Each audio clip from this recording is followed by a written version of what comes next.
हम लोग cell membrane की बात कर रहे हैं। सेल मेम्ब्रेन फॉस्फोलिपिड बाइलेयर है।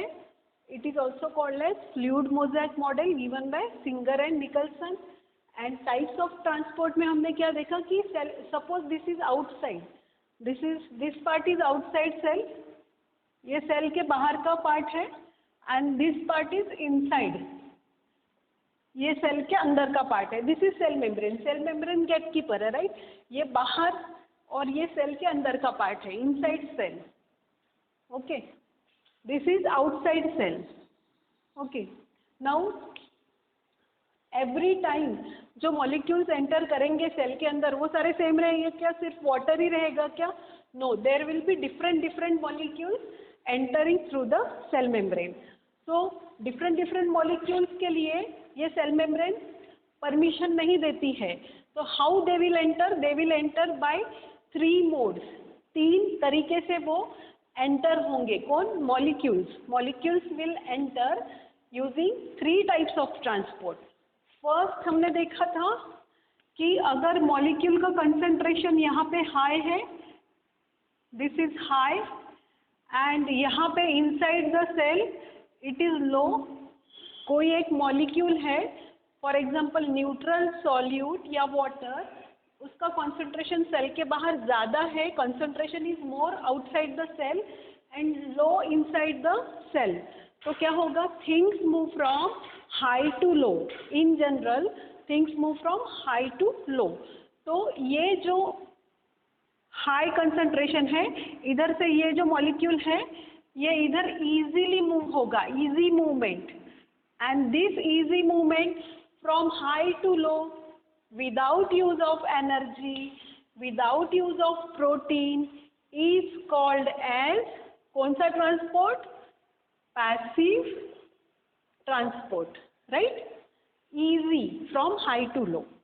Sometimes it will happen कि यहाँ पे कोई molecule low concentration है and here it is high concentration ज़्यादा है, but cell needs it more, cell को और चाहिए, तो इसको low to high तो ये easily move नहीं होने वाला है, उल्टा high to low होगा।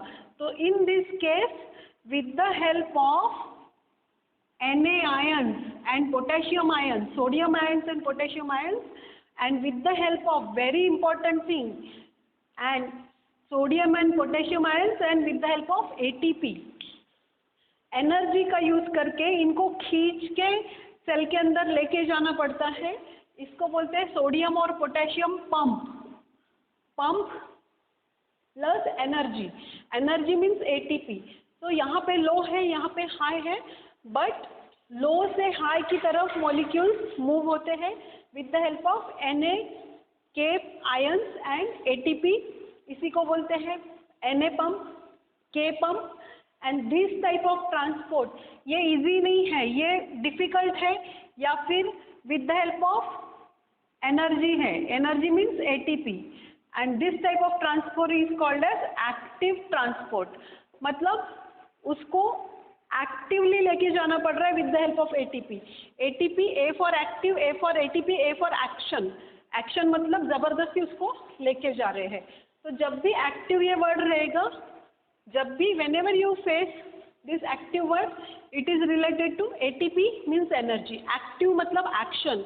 और जब हम एक्शन करते हैं, जैसे if I am moving from here to here, I am doing action. Action needs energy, okay?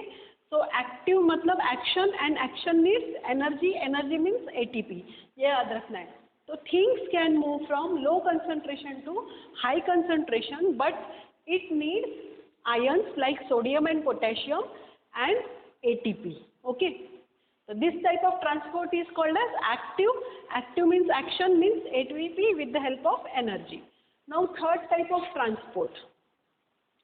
Now few molecules cannot go that side. For example, water soluble molecules. ये water soluble molecules हैं। हम low concentration, high concentration नहीं देख रहे हैं यहाँ पे। water soluble molecules से enter ही नहीं हो सकते। तो they will enter through the protein. Okay. तो ये molecules protein के through enter होंगे, and this type of transport is with the help of protein. Protein help करते हैं मॉलिक्यूल्स को आउटसाइड टू इनसाइड जाने में. And this type of transport with the help of protein is called as facilitated transport, right? Facilitated transport. So we have seen passive transport means easy, high to low. Active transport means with the help of energy from low concentration to high concentration. And facilitated transport means with the help of protein, water soluble molecules का होता है from this to this, outside to inside, या फिर vice versa भी हो सकता है, inside to outside भी हो सकता है. So these three things are called as types of transport. Now one more thing regarding cell membrane. Consider human RBC. Human RBC. This is human RBC. Okay. RBC. Human. Red blood cell. What is full form of RBC? Red blood cell. Red blood cell. Now this is cell, right? कहाँ होता है? हमारे blood में होता है. ये cell है.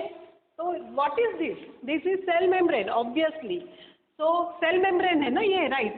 और cell membrane is made up of phospholipid bilayer है. तो obviously ये भी अगर हम यहाँ पे imagine करते हैं तो this is like this phospholipid bilayer, right?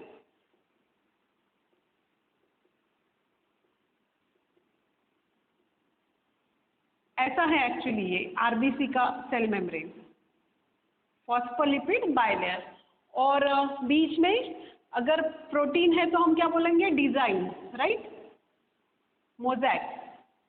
तो देखो प्रोटीन्स भी है. तो ये जो सेल मेम्ब्रेन है which is looking like this, ये एक्चुअली ऐसे दिखता है ना सेल मेम्ब्रेन. हमने देखा है फॉस्फोलिपिड बाइलेयर, प्रोटीन्स भी रहेंगे और कार्बोहाइड्रेट्स भी रहेंगे, राइट?